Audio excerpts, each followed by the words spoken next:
about how to advertise online with Google AdWords. And so this will be actually a first of an AdWords series just because there's so much to learn about AdWords. So let's go ahead and get started.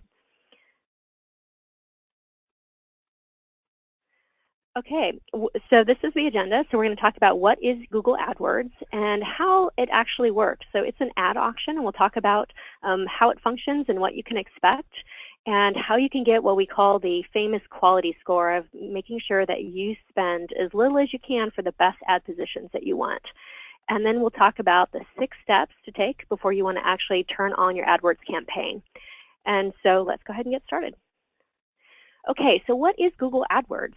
Google AdWords is really Google's online paid advertising search platform. So if you've ever done a search on Google, you've seen the ads appear. We'll kind of walk through exactly where the placement of those ads are in a moment.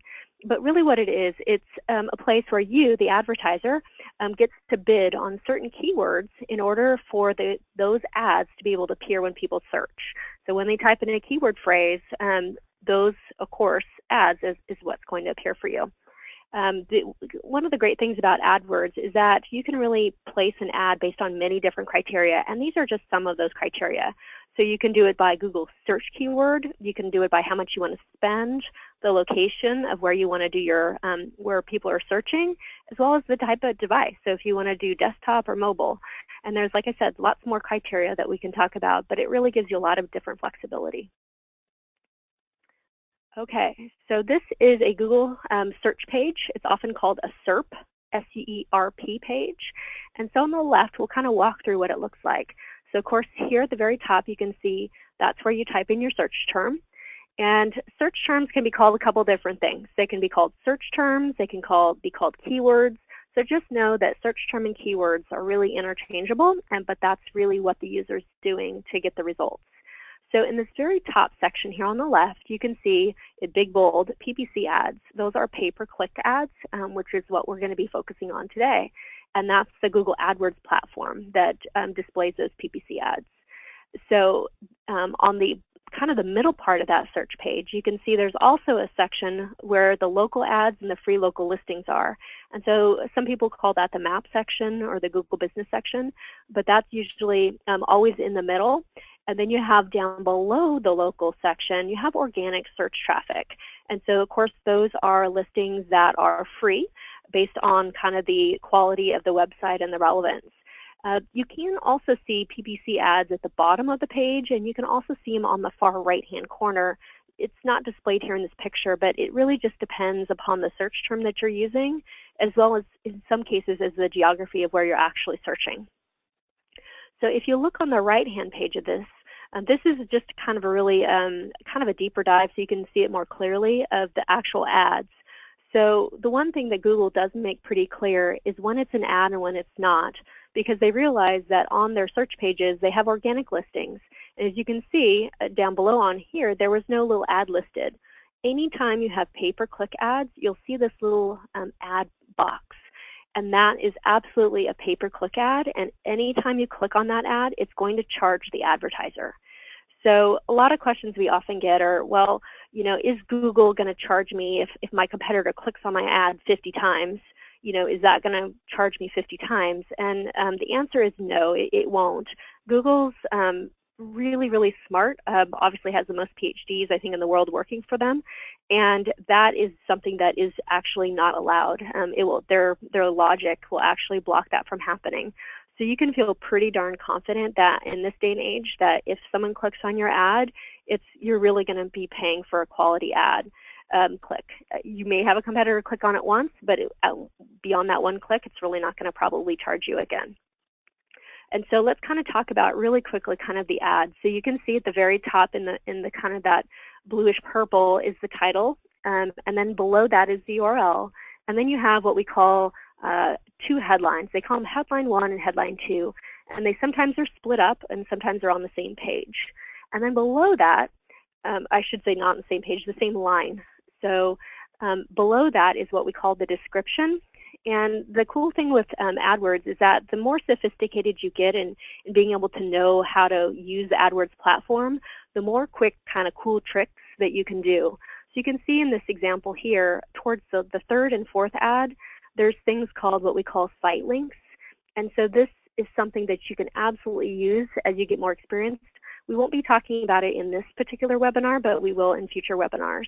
So you can really understand all the things that are available to you to really maximize your clicks and your click-through rate.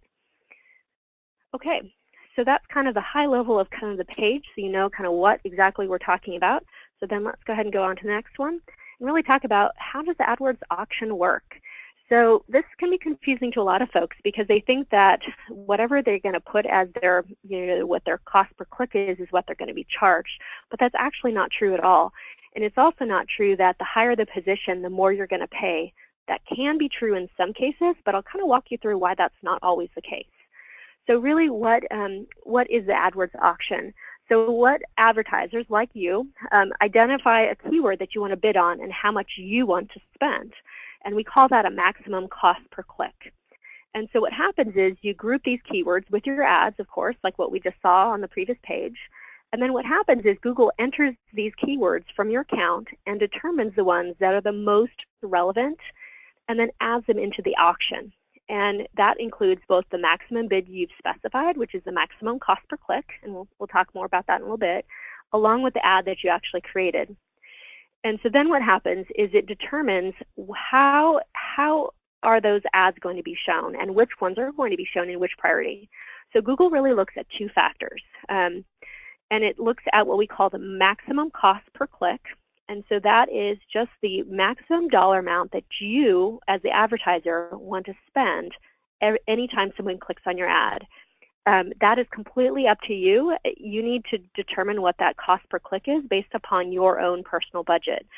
You should never just put a random cost per click in there. You need to make sure that that's a number that you're comfortable with, because every time someone clicks on that, that's potentially what you could pay.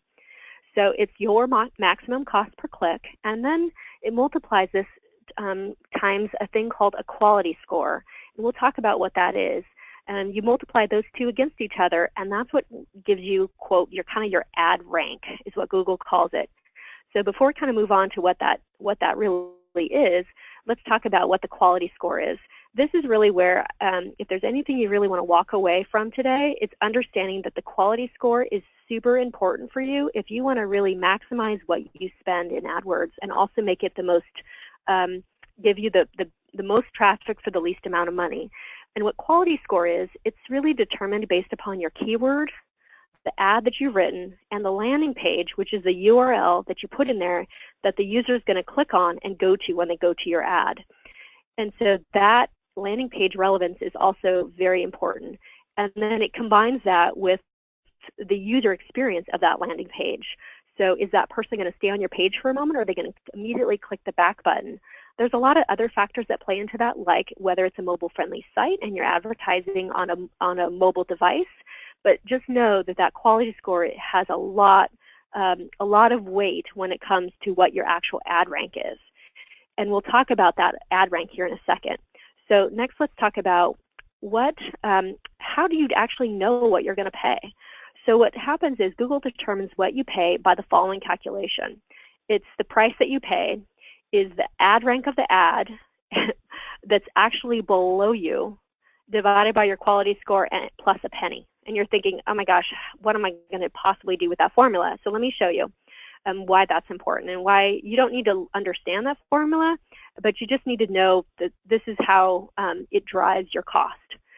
So here's an example. So you see that there's, let's say, 4 different advertisers that want to compete for the keyword solar installer, for example. So each of them has their own landing page. They each have written their own ad.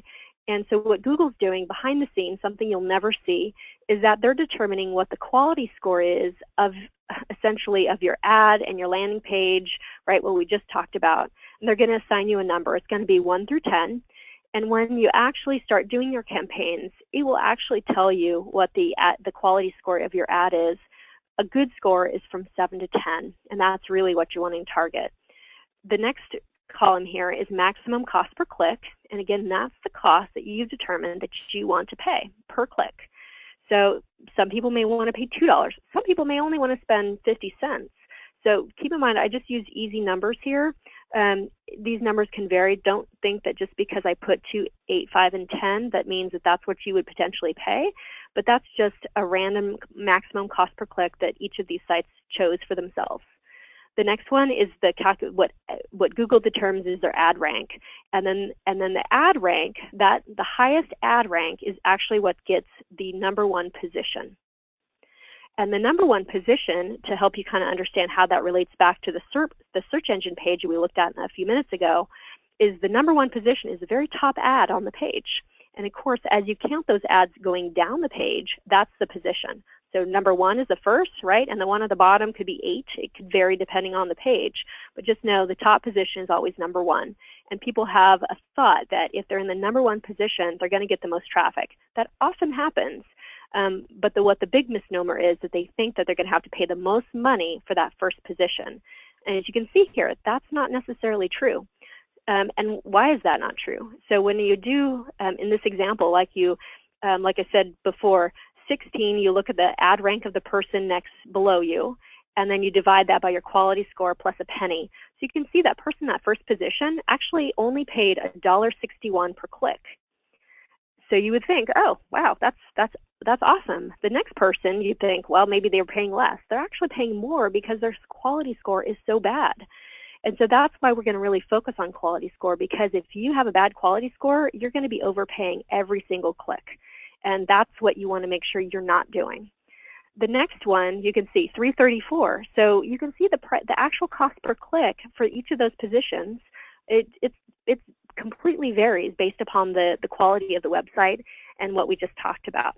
So just know the big takeaway you want to remember from this is that the higher your quality score, the less money you're going to pay per click. So that means that we need to make sure that we have a highly relevant landing page or a website that you're sending that ad is directing it to. Make sure you have really good relevant ads and a great user experience.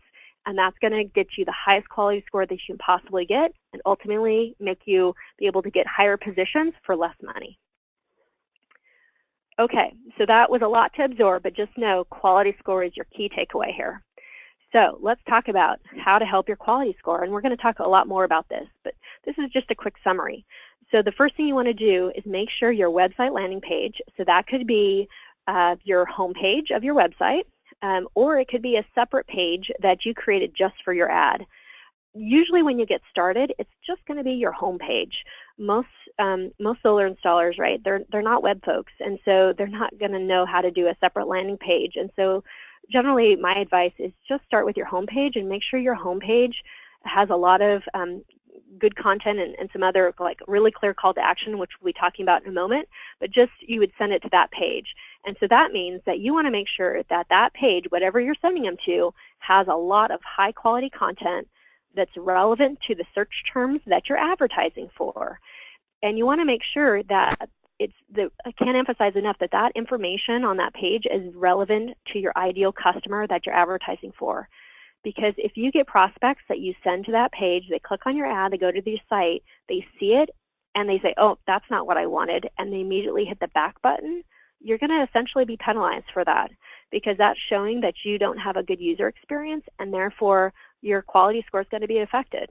So what you want to do is you want to make sure that that first page is compelling enough to keep that user there, make them read, and ideally, right, make them to have a call to action, make them do something when they get on that page. And so that's super important. The next thing, this may or may not be important to you. I will always advise that you, with as much usage of mobile devices we have today, you want to make sure that your site is mobile friendly. So how do you know if your site's mobile friendly?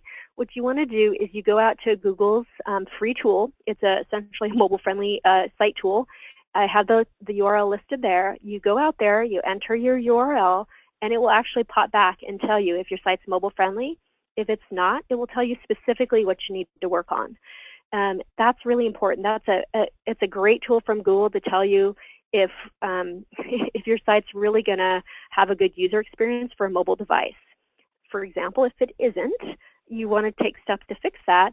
But if you can't do it right away, then make sure that when you're doing advertising, don't send them to a mobile device, because your quality score is going to represent it's going to represent a lower number because it's a bad user experience for them per Google's feedback on the mobile friendly tool. The next thing you want to do is you want to clearly communicate a call to action. A call to action is something that you want your prospect to do when they get to your site. You want to make sure it's easily visible.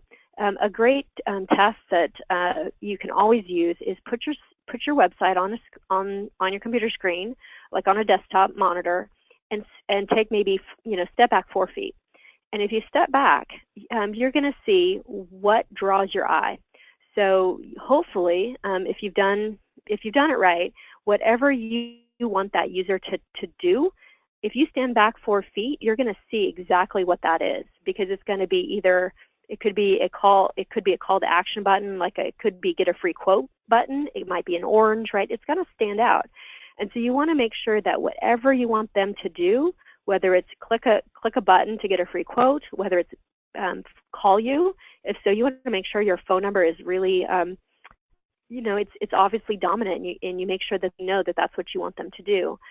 But you just want to make sure that whatever that call to action that is on your website, make sure it's aligned with your ad's call to action. So again, that also is just going to help you with your overall quality score.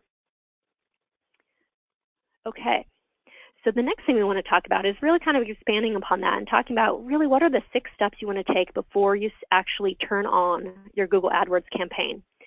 So before you ever spend any money, you want to make sure that you've done your due diligence and your homework to make sure that you're going to be doing advertising in a responsible, cost-effective way. Because the worst thing you can do is, just think, well, I'm just going to do a test and I'm just going to turn it on and see what happens. Well, you might get some folks to click, and you might actually get some prospects from that, but you're likely going to overpay. And so my job is to make sure that you know what things you need to do in order to really maximize your money and your marketing budget. So step 1, know the customers you want to attract. This could be some people call it your ideal customer, your persona that you're really after. The big thing that I want to differentiate is that your ideal customer may very well be different than your typical customer. So what you're trying to do is attract your ideal customer. These are people that you want more of in your business.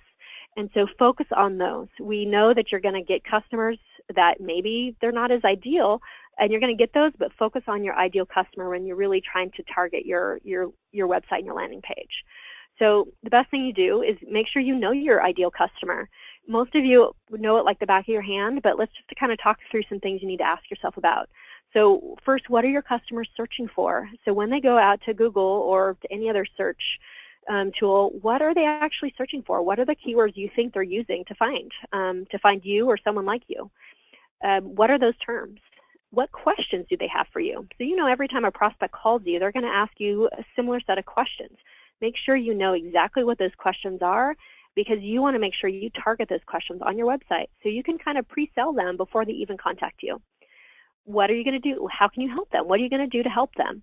So they may be looking for something. They may be looking for a quote. They may be looking for details about how much solar can save them.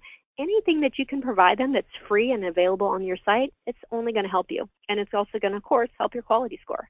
What are common objections? And what drives and motivates your customers? So know what their underlying motivations are, because if you can speak to that in a way, you can already pre-sell them on your site. The other thing that sometimes people ask about is, where do your customers shop? So know if your target ideal customer is someone who's, let's say, for example, in their 50s, that they're going to maybe have a slightly different persona of where they buy, how they get recommendations, and you want to really understand, how do they make decisions when it comes to making a decision about solar. And then lastly, what are their interests? So some people think that this is kind of just goes too far, but I actually disagree. So I think that for interests, you really want to understand, because you want to be able to speak to that customer so well, like you really know them. So, and whether it's education level, whether it's fears, you want to be able to speak to that and speak at a level that it works for them. So if your typical customer is super educated, you want to make sure that you're speaking at a level that they're more comfortable with, or vice versa. If they're not very educated, you want to make sure that you're speaking in the right tone and in the right context. So the more you know about your ideal customer, the better you're off. So what I've done for years is you always want to create a customer persona. And that's literally like, pretend like it's someone you know really well, or a family member. You essentially have a persona where you have a name of them, you have their name, you have their age, you know everything about this pretend persona person, and that's who you market to. And then oftentimes most businesses have more than one persona, but you know, if you're just starting out and it's kind of you're not sure, just start with one. Start with your perfect ideal customer and start with there. And then, like I said, if you always focus on that, it's going to make your marketing a lot easier. Okay, step 2. What you want to do is you want to use the information you gathered about your customers in step 1 and see if your website matches that ideal customer criteria. Again, these are similar questions, kind of what we talked about before, but you just want to make sure that is your website directly getting your customers' questions answered? Can you pre-sell them on the site before, so that you actually warm them up and you get their concerns mostly met before they even get on the phone with you? You know, can you give them maybe tools or any kind of information that they think would be valuable? Maybe it's it could be a simple page document that helps them understand, like questions to ask when they're interviewing a solar installer. It could be tips like that. Of course, like we talked about before, make sure you're managing those objections. So you want to kind of speak to those objections before they ever even ask you, in a way that they can see it on your site and know that you're speaking to their concerns. The next step you want to do is have a very clear call to action. We talked about that before, can't emphasize that enough. So you need to figure out what is the best call to action for your business. For most of you, it's going to be things like get a free quote, or fill out a form to receive maybe your top questions to ask a solar installer, or it could be any kind of freebie. It could also be a consultation form to have them, in order to reach out to them and ask them some questions to do a free consult. It could be anything. So make sure that whatever it is that you feel works for your business the best and you've had the most success with in the past, that is your call to action. So it just needs to be very clear and very crisp on your site. And so we'll kind of look through a couple examples here. So you can see now these are not sites that I have any relationship with or have any knowledge of. They were just sites in our local area. And so what I do want to make sure I say is that I'm not endorsing these as perfect landing pages or websites. I'm just giving them some examples. So I apologize if this happens to be your site. I just wanted to kind of give some examples to talk through. So if you look at the site on the left, West Haven, their site's pretty good. You can see I actually shrunk it. So the big concern I have on that page is if you actually look, if you would to pull that site up, they're what we call above the fold. Their above the fold is a big image of someone jumping off a cliff or a mountain, right, in the sunset. How is that relevant to solar? Yes, there's a sun there, but it's not really helping the customer. And so my feedback on this is always make sure whatever your call to action is, it's above the fold. And what does above the fold mean? It means that when you pull up that site on your desktop, your tablet, whatever you're looking at, it's what you see in that very first page in your screen. If you have to scroll down, that's below the fold. So you want to make sure that every time your site, whatever page you're looking at, your call to action is above the fold. They don't have to scroll to see what their step or their action they need to take is. So on the side on the left, okay, they say go solar and get a free 49-inch TV. That's interesting. They have their phone number. That's great. That's super. You can't miss that. The concern I had was that to get their free quote today, you actually had to scroll down quite a bit in order to get that, to actually see the form and then actually to click the send my request. So the site on the right did it a little bit differently. They got their form above the fold. As you can see, they actually have a couple call to actions. So the primary one is, if you, of course, you were to stand back, the get started button in red is going to be what their primary call to action is. They also have secondary call to actions, which is the one on the left about learning about their home energy showroom, and then the learn about how to get a new solar system and get a free add-on.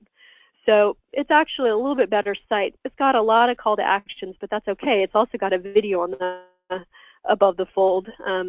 Actually, I'm not positive if that's above the fold or not, because I did shrink it to fit. But the videos also convert really well. So that's also another great thing to have. And they have a very clear phone number in the top right-hand corner. So if you had to ask me, I probably would certainly lean towards the site on the right more, because it's more crisp and it's very clear what you want the customer or the prospect to do.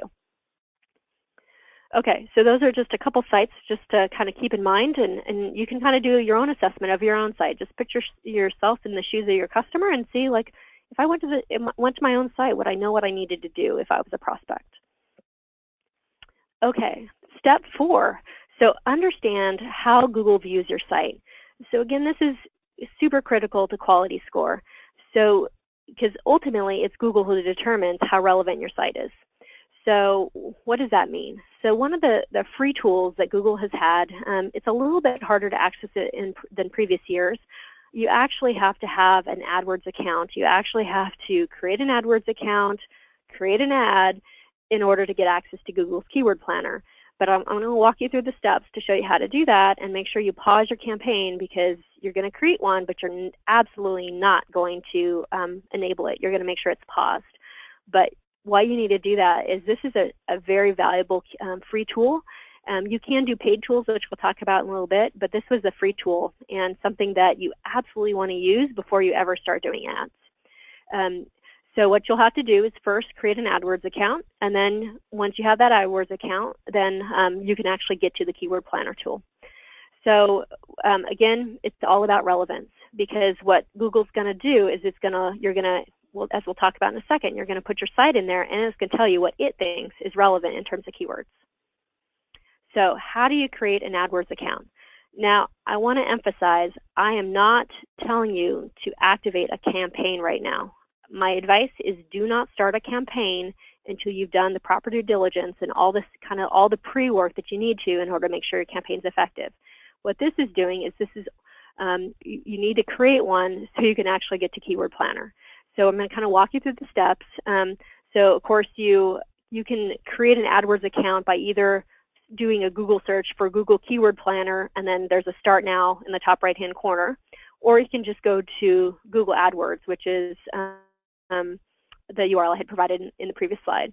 And you're going to actually just say Start Now, and you're going to have to enter your email and your website address that you're going to want to, of course, your site you want to advertise on. And you can skip the guided tour, you can go through it, it's up to you. And just know that any of these settings you can change later, but we'll be talking about all of these detailed settings in the next webinar, in a future webinar. But the most important thing you'll see here, so this top section up here on the right is just where you enter, whoops, I don't know why that says that. And then in the second section you're going to do is your first campaign. So what you're going to do is you're going to first decide how much you want to spend. Now keep in mind, this is not going to be the campaign you're going to run. It's going to be paused. So put as little as you want in that budget per day. I put $1 per day just to make it simple. The next thing you want to do is pick your location. Just all you have to do is hit that little pencil icon, change it to the US, because you absolutely don't want to do Canada. The other thing that you want to do is you want to, under networks, you can see it says search network and display network. Do the little edit button, and you just want to use the search network. So when you click that little edit button, all you have to do is uncheck display network. Super simple, hit save. And then the step after that is you're going to just put in a bunch of keywords, or it will tell you which ones to use. So the next one, what you want to do is, this is where it actually will force you to write an ad. This is not going to be an ad you're going to be running, but so I just quickly put together something, and we'll be talking about best practices in a future webinar of exactly how to write these. This is just a super quick and easy one. So what you have to do is you have to enter your landing page, and then you have to do a headline 1 and headline 2. So what that is headline 1 and headline 2, they're less than 30 characters each. And so what Google will do is it will often combine those onto one line, or they'll split them out. So you need to write it in a way that if it is combined, it works okay. You can see they put the little dash here, so most of the times it works fine, but you just want to make sure that it looks okay in your ad preview and it reads okay. The next section here is the description. So what you want to do is have, it's up to an 80 character description. And when we say characters, that's characters. That includes spaces. So it's not words, it's just the number of characters. And so it will actually cut you off at 80 if in fact you try to exceed that. And then all you have to do is click the save button. So this, again, is a fake ad that we're doing just to get our keyword planner account. But it will be part of your account, so just, you can kind of play around with it as a very first pass dry run. The next one you want to do, this is the most important step here. You're going to pause your campaign. So you can see here, it forces you to enter your payment information in the screen as you go through the process, and you're going to have to accept the terms and conditions, and you have to do that in order to get to that next step. And then once you hit that, accept that terms and conditions, your account is technically active. Now, whatever you do, don't save, click the accept terms and conditions box and do like save and continue, and then get interrupted, because if you come back to it in 2 hours, you might actually spend money on some ads. So make sure you do this all at one sitting. So you accept it, and then your account, it'll just go to the next screen, and then what you're going to do is you go into the campaigns window in AdWords, and you click campaigns, and then it's going to pop this up, and you're going to see this little tiny blue circle. That shows that it's active. All you have to do is click on that little green circle, and it's going to give you a drop down to say either it's either enabled, which it is in this case, or you pause it. You're going to select pause. The moment you hit click pause, you're going to see down below here in the image, you're going to see a little pause button, and then you know that there's no way that the account will run anymore. It's just in pause, so you won't spend any money. So make sure that you get that paused. Otherwise, you're going to start spending money on that campaign. So that's another reason why you could do even 30 cents a day, right? You need to know when we actually go back and start to do a campaign, you're going to have to obviously modify those settings. But just know that you absolutely must pause it, otherwise it will run. Unfortunately, that is something that Google put in place a couple years ago, and to really kind of get people to use Keyword Planner and force them into the AdWords funnel to start doing ads. Okay, so the Google Planner Keyword Planner steps. So you're already logged into your account, and then so this is really where your homework is, of doing your homework on your keywords. So this is the Google AdWords interface. So campaigns is where we were to pause our campaign, and then you see this little tools section. You go to tools, and you go to Keyword Planner. It'll bring up in the second box down here below, you can see it'll ask you to enter in your website. And what you do is you want to click on this search for new keywords using a phrase, website, or category. This is how to see what Google thinks of your website. So you click on that, and it takes you to this box on the right, and then you would just put in, let's say, your URL. That's just a URL I grabbed off the search results. And so I put that one in there, and then you click Get Ideas. And what that's going to do is it takes you to this. So this is the next screen, and this is really what you're after, and why you're going through all these extra steps, is you want to see the keywords, your average monthly searches, the competition, and the Google suggested bid. So this, again, I put in here Vivint, just to show, because I knew that wasn't going to be a problem for anybody. So you can see these are all of the keywords that Google views as relevant to Vivint Solar's website. And so you can see these are, for these keywords, this is the average monthly searches. And you can see if it's high competition or there's a line, that means it's very low competition. So most of the ones that are valuable to you are going to be high competition. Don't be discouraged by that, but it's just because there's more traffic for those terms. And then on the far right hand, you can kind of see suggested bid. Now, I want to make sure you understand that just because Google says that's a suggested bid, that doesn't mean that that's what you're going to have to pay to get that keyword viewed. Remember, it's all about quality score. So this could be 857 for this particular keyword, maybe someone with a horrible quality score, or it could be someone with a really good quality score. I actually think it's probably somewhere in the middle. So don't think that you're going to have to spend, let's say, $20 a click on home solar installation. You may, but don't think that that's absolutely going to happen for you. It just really depends on your quality score and again, your relevance, and also the competition. So there's just a lot of factors. So you really have to go into it open-minded. Okay, So just know that the keyword planner data, what it gives you is the keywords, the average monthly searches, so that's how many clicks that particular keyword gets, and then the bid amount that Google is giving you, which is, in my experience, has consistently always been very high. Okay, so as you probably saw on the previous screen, I also mentioned you could do a competitor site. So this is a great tool to also use to do competitive research, because you can put in any website you want and you're going to see the keywords that Google thinks is relevant. Generally speaking, they're going to be similar for most sites. You're not going to learn a lot of stuff, but if you've never done keyword research before, I'd suggest doing some of your competitors and make sure that there's maybe keywords that you're not missing. Okay, this is the identify keyword step, step 5.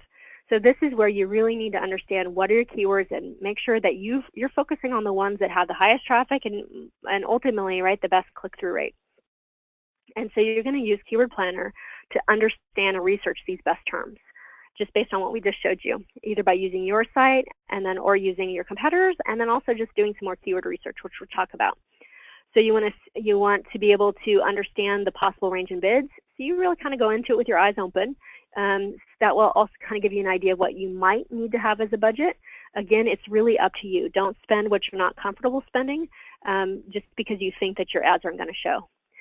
So remember, I mentioned quality score. It's 7 to 10, and so you won't see quality score right away. Your ads will have to show for a while, but that's ultimately, once you start advertising, that's what you're going to want to look for, is make sure your quality score is good and doesn't need a lot of work.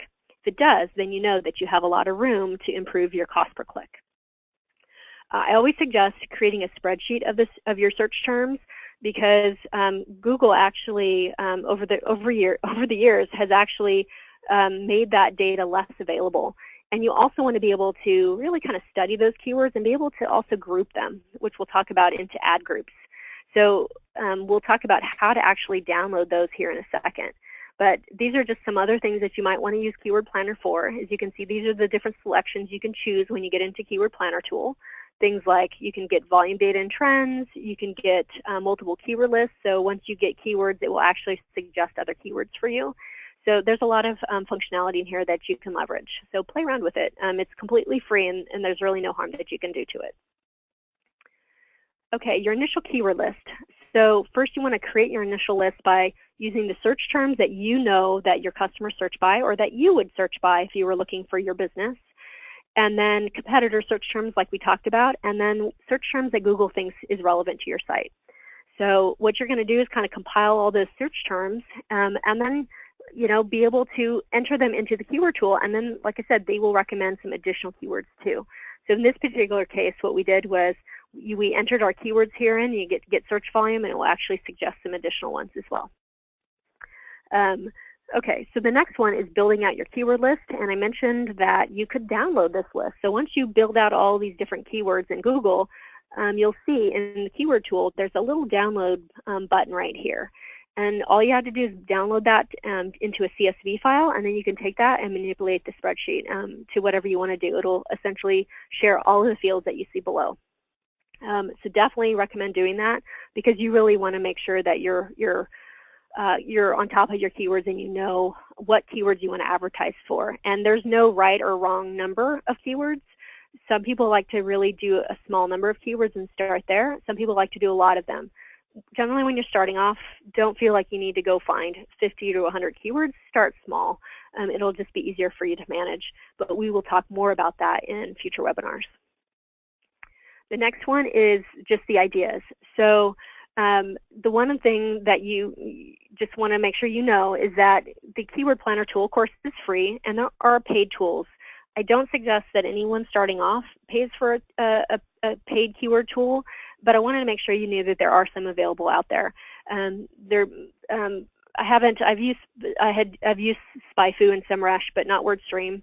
But just know that those are available to you as you get more advanced. But in the meantime, save your money and just use Keyword Planner tool. And then once you have a list, what you want to do is you want to start to group them in terms that are similar.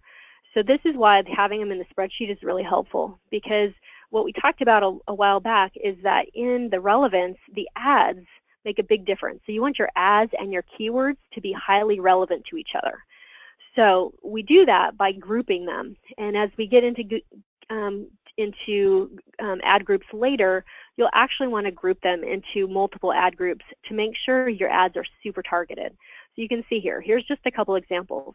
So solar installation, right? Home solar installation, residential. You can see the pattern. It's all around solar installation would be that ad group. The next ad group would be, let's say, solar installer. So you would have very targeted ads in regards to solar installer and have that solar installer in the ad, and that would be your ad group and your terms that would be tightly tied to just that main phrase. This is the next super important point for you to understand. They're called, you can hear them referred to as match types, but these are kind of your keyword designations. So Google has many different ways for you to create ads based on keywords. And they're called match types. So I'll talk through each of these match types. But essentially what it does is you can do very broad-based advertising, and we call that broad match. And that's really the default match type that Google assigns to all keywords, because it assumes that folks are not very knowledgeable in that, and so it does a broad brush approach. That means that any search words that you put, let's say for solar installer, it's going to grab misspellings, synonyms, related searches, and other relevant variations. But you're also going to get stuff that maybe is very not relevant for you, like solar panel. So broad match is something that is the default, but I actually don't suggest starting out that way. You're going to spend more money, but a lot of people do because they don't know better. Other people like to do it because they just want to get it started a lot faster and just really get the campaigns going very fast, which means spend more money. So the next match type would be exact match type, and that's, you can see the little brackets around solar installer. When it has a bracket, that's an exact match type. And that means that the exact words that they entered into the search bar is going to be what's going to show up for your ads. It will also do a very close variation of that exact term, but meaning it will like take out a preposition or a conjunction. So for example, you could do a search term with brackets that says solar installer, but you could also have your ad show up for installer of solar. So exact match type is really, people who know AdWords and do it really well generally use exact match type because that's really where you have tight control over your ads. But we'll talk more about that strategy as we move forward, but you just need to know that there are match types and it does matter how you use them. Phrase has quotes, and that's really any search words with the word solar installer in the phrase with the additional words either before or after. So that could be Sacramento solar installer or solar installer Sacramento, but phrase match is another type. Modified broad match is where you put a plus sign before the term, and that's going to just be less broad than the broad match, but a little bit more precise. But it's still, it just allows you to have the word solar installer and have close variations of that. Again, we can talk about when you would want to use that, but that's at least better than just plain broad match. And then the last one is negative match. That means that these are words you do not want to advertise for. So for solar installation, that would be free solar installation, or anything that you don't want your ads to show up for that are similar to your keywords. So it's designated by a minus. So you'd say minus free. That's always a great best practice because you generally, most people don't want folks that are looking for free stuff. So that's match types. The next step is step 6, and that's the last one, and that's about Google Analytics. So you really have to have a way to track your ads. If you're not tracking your ads, you're going to overspend, and you're also not going to have good conversion rates because you have no way to know what keywords actually got you the prospect and ultimately the customer that you wanted. And so what you have to do is you need to set up a Google Analytics account on your website or landing page. We're not going to cover that here in this, but we certainly can do a future webinar if that is of interest. And then you also have to link your analytics to your AdWords account. So that requires a couple things. It requires you to have an analytics account created. you've got your analytics account linked to your website, and you also have created your Google AdWords account like what we did earlier. So those things have to be set up in order to link. To link, you'd actually, these are just a couple of simple steps just to make sure I gave you some direction of what you would need to do. I did not cover how to do analytics on your website because there's a lot of variation depending upon the platform that you have. So just know that, you're probably, if you're not sure how to do that, you're going to have to reach out to someone who can help you. Most cases, if you have a site like WordPress, you can do a Google search for that and pretty much learn how to do it. But if you have other sites, you might need some help. So essentially, what you're going to do for analytics, you're essentially just going to go to the wrench icons in the administration area and just do AdWords linking. Same thing with AdWords to link back to analytics. You're going into AdWords, the wrench icon, and linking the accounts. So if there's questions, then like I said, we could certainly do a deeper dive into that. Okay, so as a review, so we want to make sure you've done kind of the 6 steps. We talked about them. Know your customers that you want to attract. Make sure that your website matches those needs of your ideal customer. Have a clear call to action. Know how Google is going to view your site in relation to the keywords that it thinks are relevant. Create a solid list of keywords, ones that maybe 10 keywords, but 10 keywords that you're really comfortable with. And then make sure that, obviously, before you ever advertise, you have tracking with Google Analytics set up. So why do you want to do these things first before you actually start advertising? As we've talked about a lot, you're going to spend less money on your ads per click, and you're going to generate a lot more revenue per click if you have a higher quality score. Higher quality score means better ad position, and better ad position means more prospects to your website at less cost. So really take the time to do this. I know some folks are excited just to get in and start working on AdWords, but if you do these steps, you're going to be so much better off in the long run. One last little quick point is that folks, and we've talked about it in other webinars, but there's a difference. Google actually has 2 platforms, Google AdWords, which is what we've been talking about, and then something called AdWords Express. AdWords Express I mentioned in a previous webinar on Google Business. It is a very basic, simple ad platform that Google created for small business owners. They created it because it's very simple, it's very easy to use. The problem is it is going to let you essentially overspend because you have no way to select your exact keywords. You have very minimal location targeting, and you can't do any conversion tracking, meaning you can't set up Google Analytics and know what words, keywords, actually got you the traffic to your site that you want. So my suggestion and strong warning is do not use AdWords Express. It's going to cost you more and not give you the results that you want. Because the AdWords platform, Google AdWords, is really the platform that gives you all of the functionality that you need to have an effective AdWords campaign. Okay, resources. So there are more marketing webinars and workshops to come, and we'll be doing 2 more AdWords because there's just so much information to cover. I'm trying to do it in smaller bite-sized pieces. And then also, if you haven't registered, come join us at the AE Dealer Conference in January in sunny San Diego. We'll be doing, I'll personally be doing some online marketing workshops, and you can always, for folks that went last year, know that you can come ask me questions one-on-one, and I'm happy to walk you through anything that you have questions on. So if you're not signed up for the dealer conference, we hope to see you there. We are actually going to be doing a pre-Black Friday special, so stay tuned for that. You'll be seeing an email in regards to that special pre-Black Friday. So that is it for the presentation. Let's go ahead and answer any questions that you may have.